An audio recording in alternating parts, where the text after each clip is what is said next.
Good morning student. कल की video के अंदर मैंने आप लोगों को सबसे लास्ट में रेक्टेंगल वाले सम सिखाए थे कि भाई एरिया ऑफ रेक्टेंगल वाले हमारे सम थे। अब स्टूडेंट सेम उसके जैसा असाइनमेंट के अंदर एक क्वेश्चन है, question number 13 while arranging certain student of a school in a row containing equal number of student, भाई एक स्कूल के अंदर रो के अंदर इक्वल नंबर ऑफ स्टूडेंट को क्या करते हैं स्टूडेंट अरेंज करते हैं। इफ 3 रोज आर रिड्यूस्ड, 3 रो को रिड्यूस करते हैं तो क्या होगा भाई, बाकी की रो के अंदर स्टूडेंट बढ़ेंगे। Then 3 more student have to be arranged in each of the remaining row, यानी कि बाकी की जो रो है वो सभी रो के अंदर 3 ज्यादा स्टूडेंट ऐड हो जाते हैं। If 3 more row are formed, यानी कि 3 ज्यादा रो बनाते हैं, then 2 student have to be taken off from each previously arranged row, यानी कि 3 स्टूडेंट 3 रो ज्यादा बनाते हैं तो हर एक रो में से 2 स्टूडेंट निकाल देने पड़ते हैं। तो हमें क्या फाइंड करना है भाई, find the number of student arranged. तो स्टूडेंट यहाँ पर ये क्वेश्चन के अंदर आपके वेरिएबल क्या बनेंगे, एक वेरिएबल बनेगा number of row, second number क्या बनेगा भाई, number of student in each row. ये सब मोस्ट आईएमपी है। तो क्या लिखेंगे स्टूडेंट, सबसे पहले कभी let the number of student, let the number of row,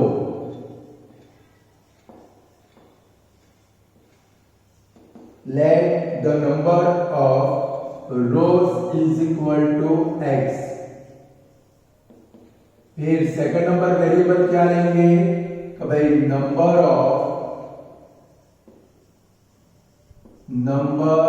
of student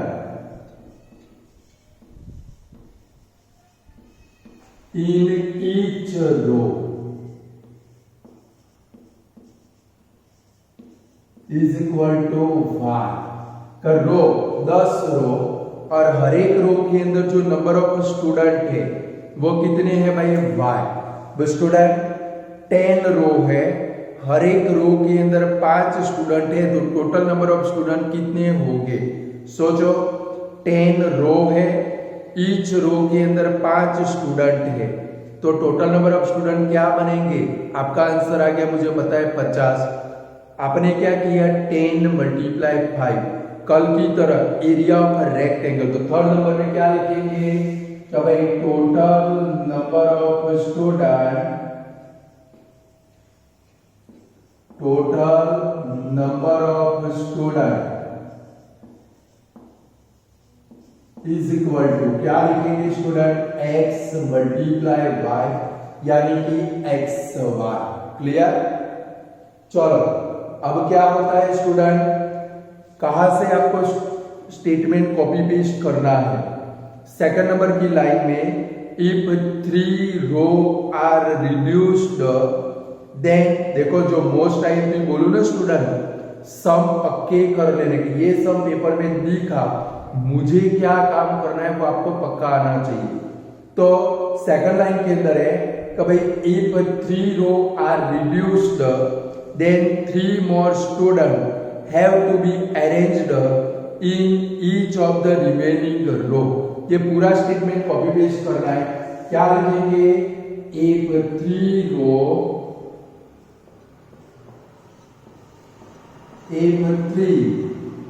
rows are reduced,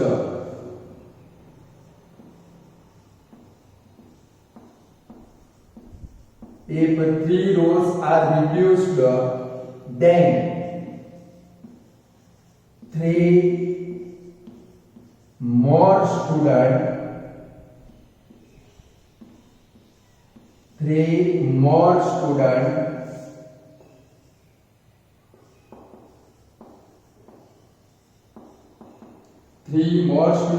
have to be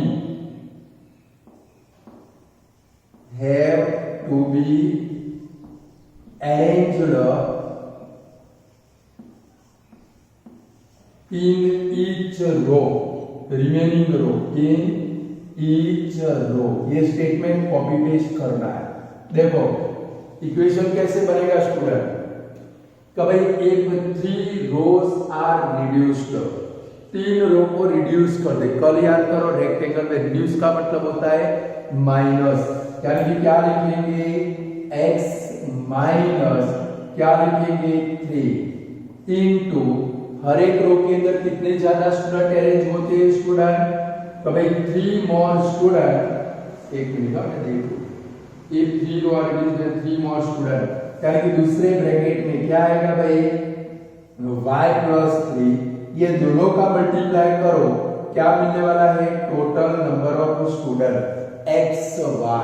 समझ गए स्टूडेंट, क्या मिलेगा कि भाई हर एक 3 रो कम करते हैं तो बाकी बची वो रो में 3 स्टूडेंट इंक्रीज हो जाते हैं, यानी कि x minus 3 into bracket y plus 3 is equal to सामने xy का मतलब आप ये दोनों का मल्टीप्लाई करोगे तो आपको टोटल नंबर ऑफ स्टूडेंट मिलने वाले हैं।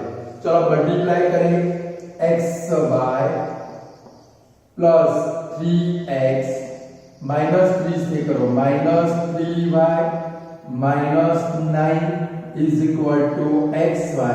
स्टूडेंट इंडिया पाकिस्तान में से xy कर 9 को सामने ले जाओ तो आपका इक्वेशन क्या बनेगा 3x minus 3y is equal to 9। ये आपका फर्स्ट इक्वेशन बना स्टूडेंट। ये इक्वेशन को हम लोग 3 से डिवाइड कर सकते हैं, बट पहले काम करें सेकंड नंबर का इक्वेशन बना दे, इसके बाद में सोचेंगे। यहाँ पर एक लाइन खाली छोड़ेंगे, बराबर, इसको एक नंबर इक्वेशन नहीं लेंगे, यहाँ पर एक लाइन खाली छोड़ेंगे, सेकंड इक्वेशन बनेगा, उसकी सिचुएशन के ऊपर से हम लोग सोच लेंगे कि इसको 3 से डिवाइड करना है कि नहीं करना है। क्लियर? चलो अब सेकंड स्टेटमेंट क्या कॉपी पेस्ट करोगे, कभी एक 3 मोर, देखो अंदर से ही कॉपी पेस्ट करना है, कभी एक 3 मोर रोज अंदर ही है, देखो एक 3 मोर रोज, if 3 more rows are formed, then 2 students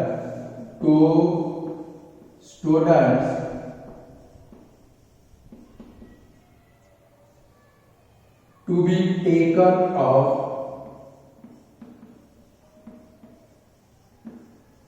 each row। यानी कि अगर हम लोग क्या करते 3 ज्यादा रो बनाते, यानी कि मोर का मतलब होता है प्लस x प्लस 3 इनटू क्या होता है स्टूडेंट, हर एक रो में से 2 स्टूडेंट निकल जाते हैं, 2 स्टूडेंट कम हो जाते हैं कि y minus 2 is equal to xy। चलो ब्रैकेट ओपन करो, तब xy minus 2x plus 3y minus 6 is equal to xy। ये xy कर तो सेकंड इक्वेशन क्या बना भाई minus 2x plus 3y is equal to 6। देखो यहाँ पर भी 3y, यहाँ पर भी 3y, किसको दे देते इक्वेशन नंबर 1, हमारा काम बन जाएगा। देखो इधर माइनस 3y, यहाँ पर plus 3y। Method of elimination से इक्वेशन सॉल्व कर सकते हैं, यानी कि देखो दोनों में 3 प्रेजेंट है, ओनली हमें क्या करना है दोनों इक्वेशन का सम लेना है। तो क्या लिखेंगे taking sum of both equation, दोनों इक्वेशन का प्लस करना है स्टूडेंट। तो क्या लिखेंगे 3x minus 3y is equal to 9। Second equation आपका कौन सा है minus 2x plus 3y is equal to 6। देखो ये 3y कर 3x में से 2x गया तो x इज इक्वल टू 15। ये आपका फर्स्ट आंसर आ गया। दूसरा क्या फाइंड करना है y, तो फर्स्ट इक्वेशन में वैल्यू रख दे तो भाई 3x minus 3y is equal to 9। 3 into 15 minus 3y is equal to 9. 45 minus 3y is equal to 9. Minus 3y is equal to 9 minus 45 minus 3y is equal to minus 36. Therefore y is equal to 36 upon 3. Therefore y is equal to क्या आएगा भाई 12 आया। अभी हमारा काम पूरा नहीं हुआ, लास्ट में क्या फाइंड करना है, find the number of student arranged. ये तो हर एक रो के स्टूडेंट है, हमें total number of student find करने। तो लास्ट में क्या लिखेंगे तो भाई टोटल नंबर ऑफ स्टूडेंट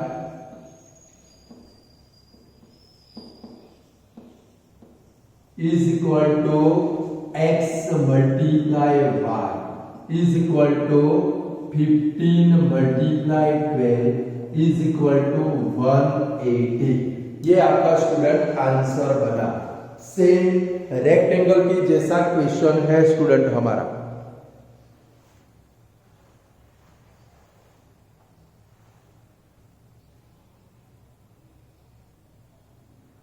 कर सकते हो ये वाला क्वेश्चन कि नहीं कर सकते हो, प्रैक्टिस करनी है।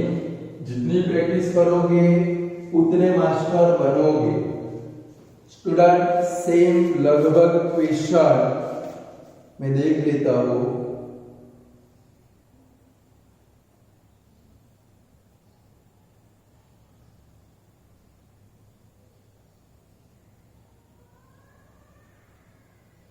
देखो 68 नंबर का पेज निकालो, टेक्स्ट बुक में 68 नंबर का पेज निकालो और उसके अंदर 4 नंबर का क्वेश्चन है, सेम इसके जैसा है, बराबर है। आपको खुद करना है। देखो द स्टूडेंट ऑफ क्लास, उसको मोस्ट आईएमपी कर दो।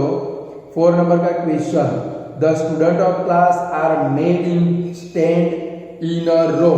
पहले ये लिखोगे student number of row x, number of student in each row y, total number of student X Y.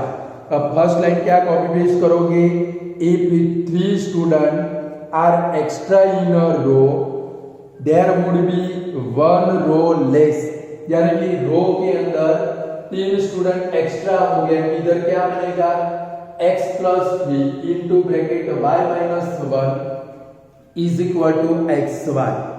आप लोग खुद ये सम करोगे, बराबर है। आंसर न आए तो मुझे व्हाट्सएप के ऊपर सेंड करना, मैं आप लोगों को इसका सॉल्यूशन सेंड करूंगा, बराबर है।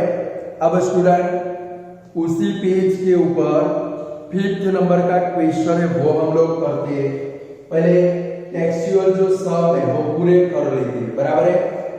पहले वो 3rd नंबर का क्वेश्चन हम लोग करें। अभी तो हमारी पूरी एक एक्सरसाइज बाकी है भाई।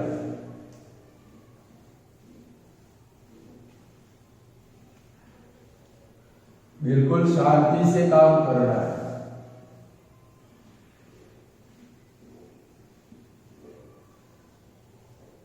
ठंडे भेजे से काम करना है, समझ गए।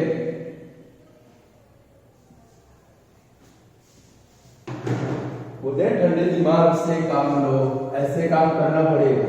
मुझे कंटाला नहीं आता है तो आपको भी आना नहीं चाहिए,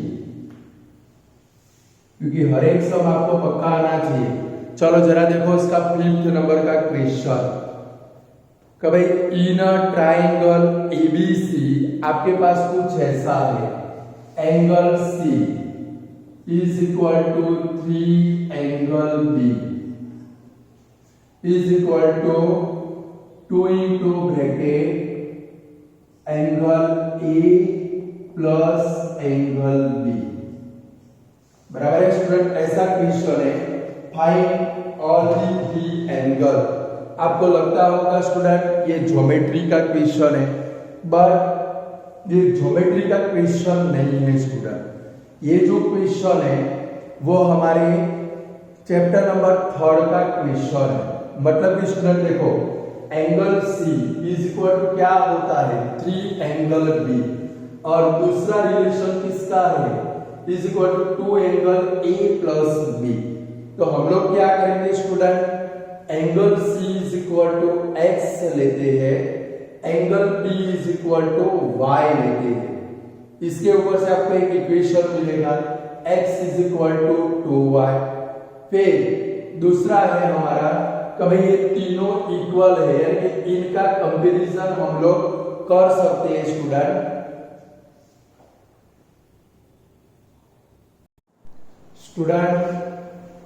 यहां से हम लोग इनको अलग अलग करके भी कर सकते हैं। सबसे पहले हम लोग लेंगे कि भाई let angle C is equal to x, angle B is equal to y। तो स्टूडेंट ये फर्स्ट नंबर जो कंपैरिजन है कि भाई angle C is equal to 3 angle B, therefore x is equal to क्या बनेगा भाई 3y। इसको दे देते इक्वेशन नंबर 1। क्लियर। चलो अब दूसरा कंपैरिजन क्या करेंगे स्टूडेंट, C के सामने ये वाला लेंगे, यानी कि 2 इंटू एंगल ब्रैकेट में angle A plus angle B is equal to क्या ले सकते हैं हम लोग एंगल C। चलो 2 को यहां से रिमूव करें तो angle A plus angle B is equal to क्या होगा भाई स्टूडेंट एंगल C/2। यानी कि ये तीनों angle C is equal to 3 angle B है, दूसरा angle C is equal to 2 into bracket angle A plus angle B है। यानी कि इनको हम लोग कंपेयर कर सकते हैं। पहले ये दोनों का कंपैरिजन, फिर स्टूडेंट जो बिल्कुल कोएफिशिएंट बगैर का एंगल हो इसका इसके साथ में कंपैरिजन। अब यहाँ पर C की वैल्यू रख दो तो क्या बनेगा स्टूडेंट, ये आपका एक क्या बन गया भाई सब्स्टिट्यूशन बन गया। एक इक्वेशन आपके पास तैयार है बट दूसरा इक्वेशन मिलता नहीं है, तो कैसे हमें इक्वेशन मिलेगा। तो स्टूडेंट आप लोग जानते हो कि भाई ट्राइंगल के तीनों एंगल का प्लस कितना होता है 180। उसका यूज करेंगे, जहां पर A प्लस B आएगा वहां पर हम लोग क्या रखेंगे स्टूडेंट एंगल C/2 रखेंगे, तो हमें इजीली आंसर मिल जाएगा। तो हम लोग क्या लिखेंगे स्टूडेंट, तो भाई we know that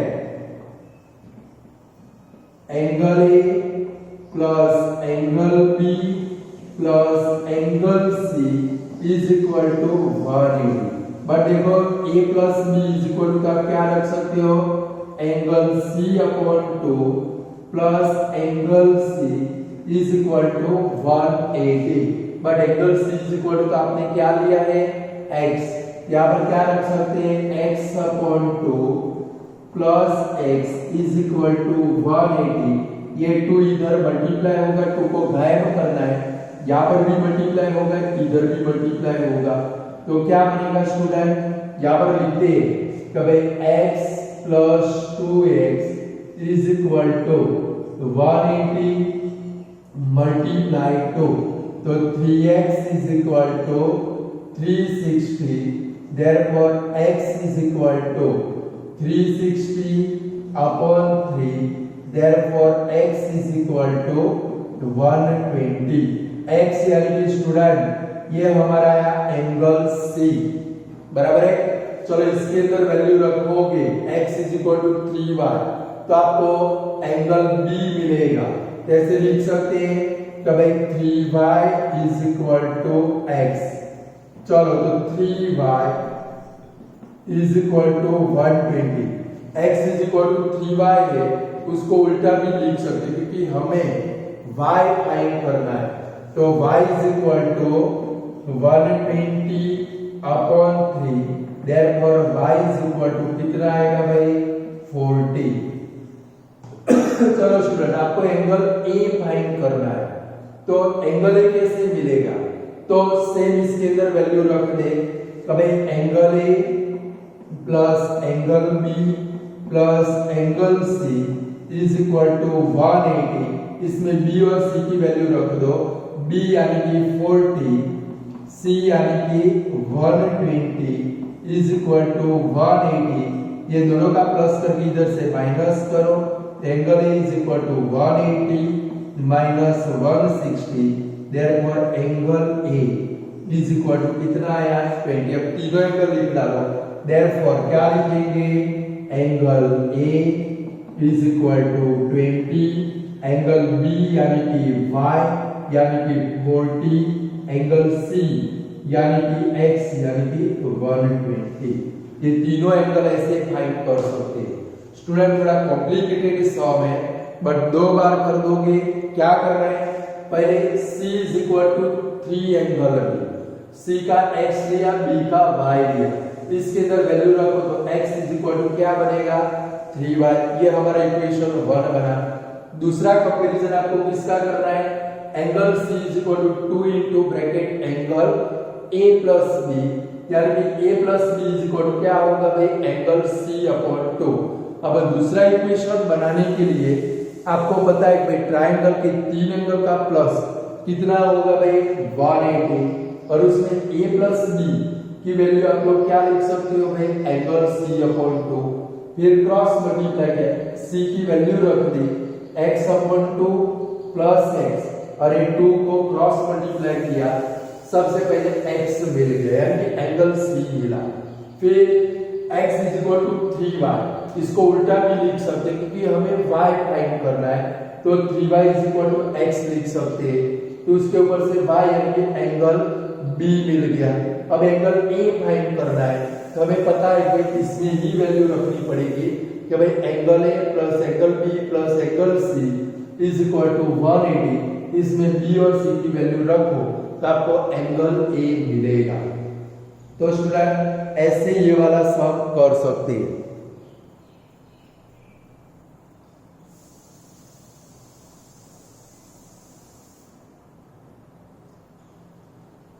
चलो हो गया ये वाला सम। अब हमारे असाइनमेंट में भी एक लास्ट सम है, देखो ऐसा,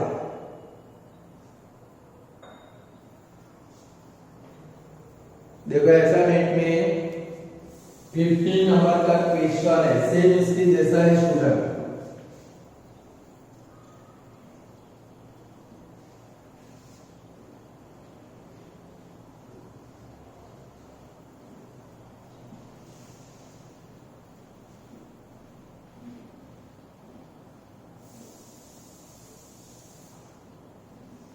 चलो 15 नंबर का क्वेश्चन है student, in a triangle ABC the measure of, देखो ये वाला डायरेक्ट था, ये वाला थोड़ा वर्ड फॉर्म में है। In a triangle ABC the measure of angle B is thrice the measure of angle C, यानी कि एंगल बी का मेजरमेंट एंगल सी से थ्राइस है। सेकंड है, and the measure of angle A is 1/2 the sum of the measure of angle B plus C, B and C, यानी कि angle ए का measurement angle B and angle C के measurement से आधा है, यानी कि 1/2 टाइम है। Find the measure of all the angle of triangle ABC, तीनों एंगल फाइंड करने। Also the type of this triangle, यानी कि ट्राइंगल एक्यूट एंगल बनेगा, ऑब्ट्यूस एंगल बनेगा कि राइट एंगल बनेगा, वो फाइंड करना है। यानी कि अगर इसका एक एंगल 90 डिग्री से ज्यादा है तो ऑब्ट्यूस एंगल बनेगा, अगर एक एंगल, तीनों एंगल 90 डिग्री से कम आए तो एक्यूट, और एक एंगल 90 डिग्री आए तो राइट एंगल बनेगा। तो स्टूडेंट सबसे फर्स्ट बी और सी का रिलेशन है, बराबर है। तो सबसे फर्स्ट हम लोग क्या लिखेंगे, let the measure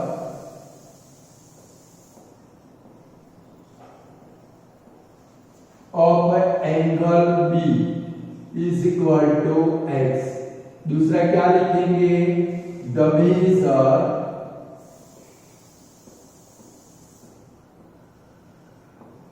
of angle C is equal to Y. बराबर है, एक्स वाई लोगे तो सॉल्व कर पाओगे, वरना ऐसे फंस जाओगे, उसमें से बाहर नहीं निकल पाओगे, बहुत कंफ्यूज हो जाओगे। अब फर्स्ट लाइन के ऊपर से इक्वेशन बनेगा, क्या बनेगा भाई, angle B is thrice of angle C, यानी इक्वेशन क्या बनेगा, x is equal to 3y। ये हमारा बन गया इक्वेशन नंबर 1। दूसरा एक स्टेटमेंट है स्टूडेंट, कि भाई major of angle A is 1/2 the sum of the measure of angle B and angle C। ये लिखेंगे कि भाई the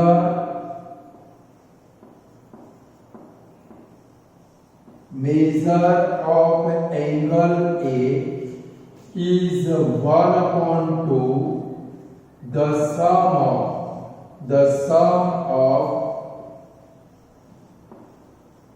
measure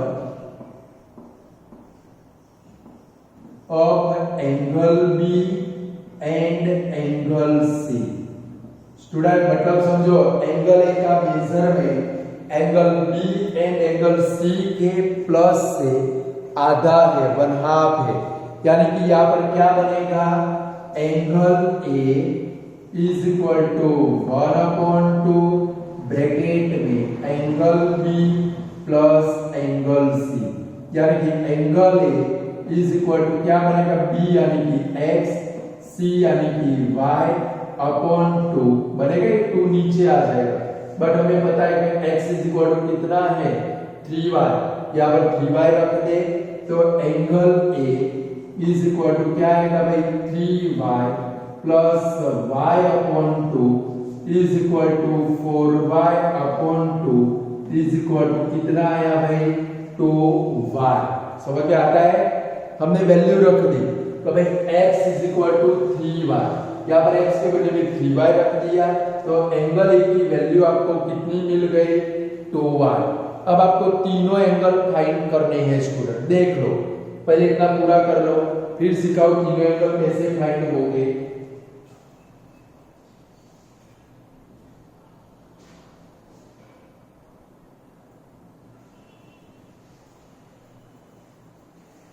यहां तक पूरा कर लो, फिर आगे बढ़े।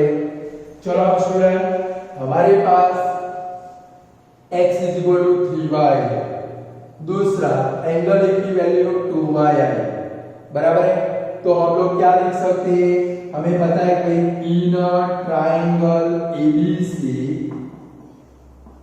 Angle A plus angle B plus angle C is equal to 180। चलो एंगल ए यानी कि वैल्यू कितनी है भाई, 2y plus angle B is equal to x है, but student x is equal to 3y है, लिख सकते हैं हम लोग।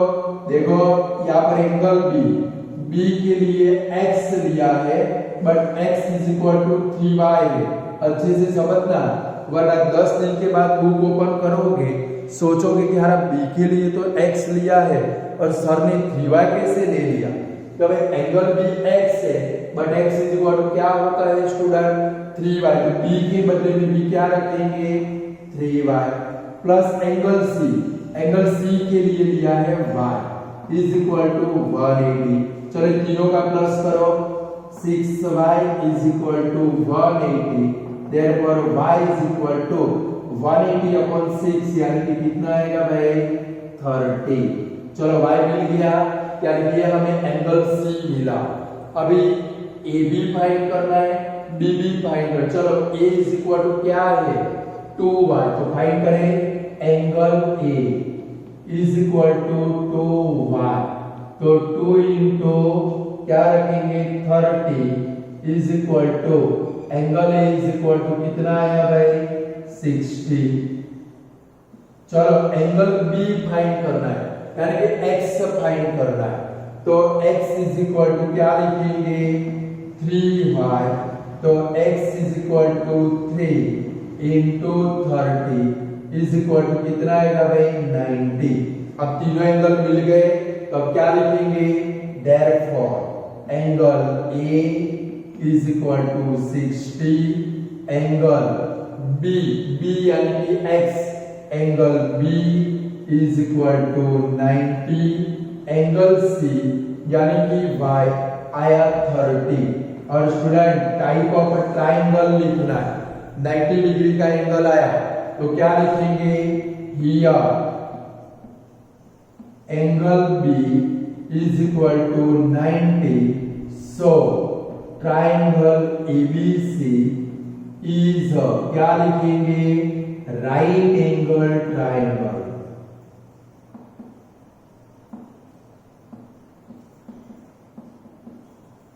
आया समझ में भाई, ट्राइंगल एबीसी कौन सा बनेगा, राइट एंगल ट्राइंगल बनेगा। क्लियर स्टूडेंट, आ गया समझ में। ऐसे एंगल वाले दो सम मैंने कराए, दोनों आपको पक्के कर लेने के, समझ गए।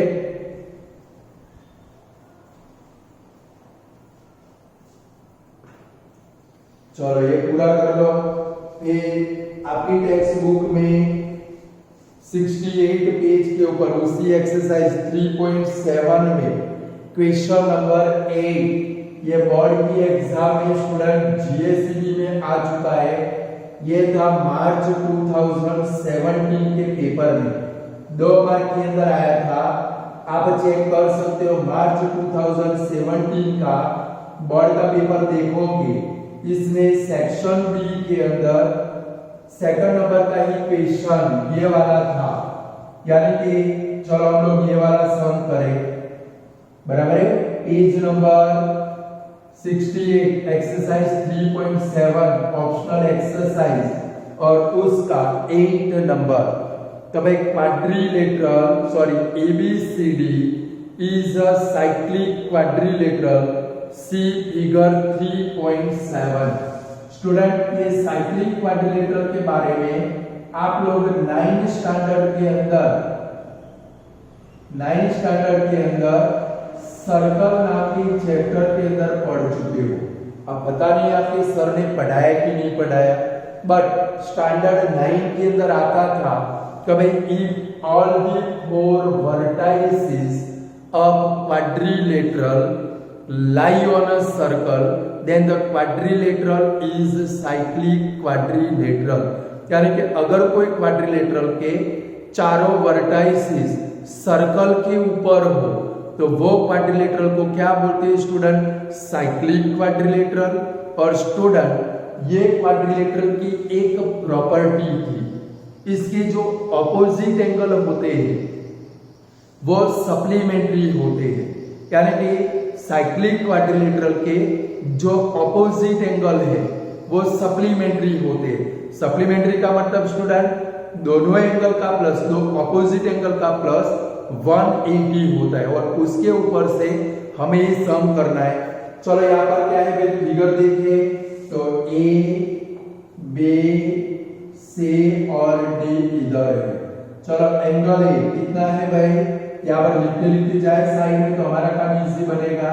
तो भाई angle A is equal to 4y plus 20। चलो angle B is equal to कितना है भाई, 3y माइनस 5। चलो angle C is equal to कितना है भाई, माइनस 4x। और angle D is equal to कितना है भाई, माइनस 7x प्लस 5। और आपको क्या फाइंड करना है भाई, find the angle of the cyclic quadrilateral. इसके चारों एंगल फाइंड करने हैं। स्टूडेंट, ये साइक्लिक क्वाड्रिलेटरल है और मैंने अभी आपको बोला साइक्लिक क्वाड्रिलेटरल के ऑपोजिट एंगल सप्लीमेंट्री होते हैं। वो प्रॉपर्टी का हम लोग यूज करेंगे।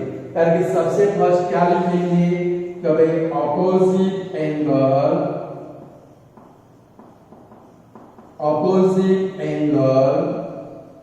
Of cyclic quadrilateral. सर्कल नाम का चैप्टर जब आएगा ना, फिर से आपको सिखाऊंगा कभी opposite angle of cyclic quadrilateral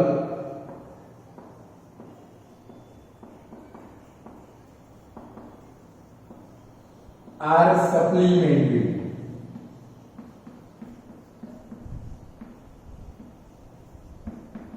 supplementary का मतलब क्या होता है? अगर दो एंगल का प्लस 180 होता है, वो दोनों एंगल एक दूसरे के सप्लीमेंट्री होते, ऐसी डेफिनेशन थी। और कॉम्प्लीमेंट्री हो तो वो दोनों का प्लस 90 होता है। देखो एंगल ए का ऑपोजिट एंगल कौन सा है? सी। यानी कि फर्स्ट क्या लिखेंगे? Angle A plus angle C is equal to 180। अब जरा देखो स्टूडेंट, एंगल ए यानी कि उसका मेजरमेंट है 4y प्लस 20 प्लस एंगल सी का मेजरमेंट है कौन सा है भाई? -4x is equal to 180।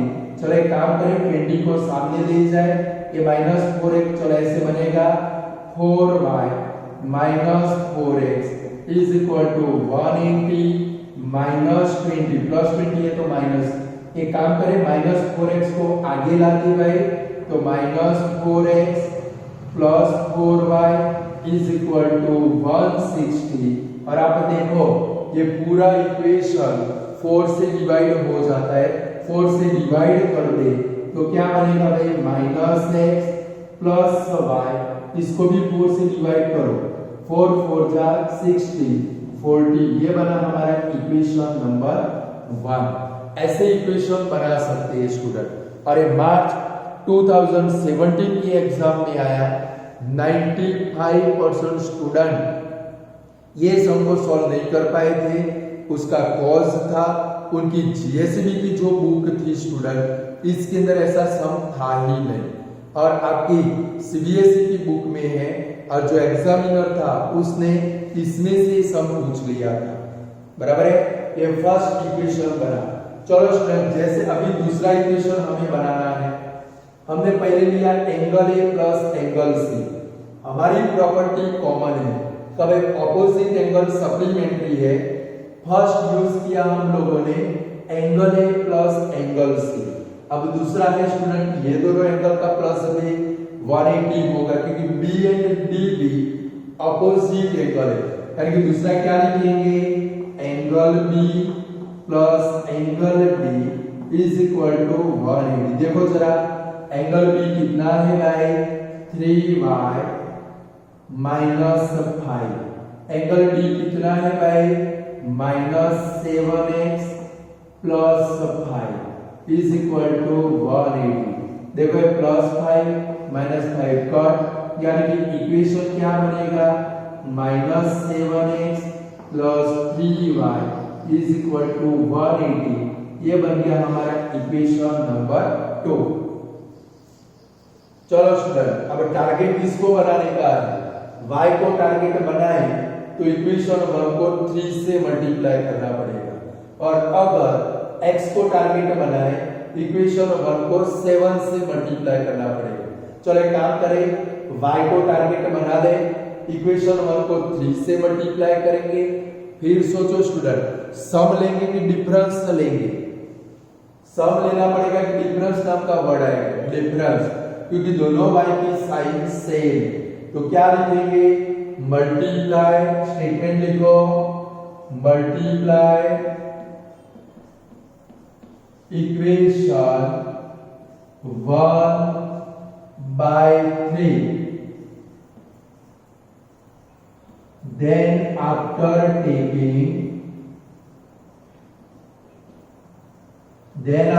taking difference of both equation, चलो इक्वेशन 1 को 3 से मल्टीप्लाई करना है, यानी कि -3x plus 3y is equal to 120। दूसरा इक्वेशन है हमारा -7x plus 3y is equal to 180। Difference लेना है student, minus minus minus, sorry ये माइनस है तो प्लस होगा, x के नीचे क्या आएगा? प्लस, ये माइनस ये माइनस, क्लियर? चलो क्या होगा स्टूडेंट? 3y कट, 7 में से 3 है, क्या आएगा भाई 4x is equal to -60, therefore x is equal to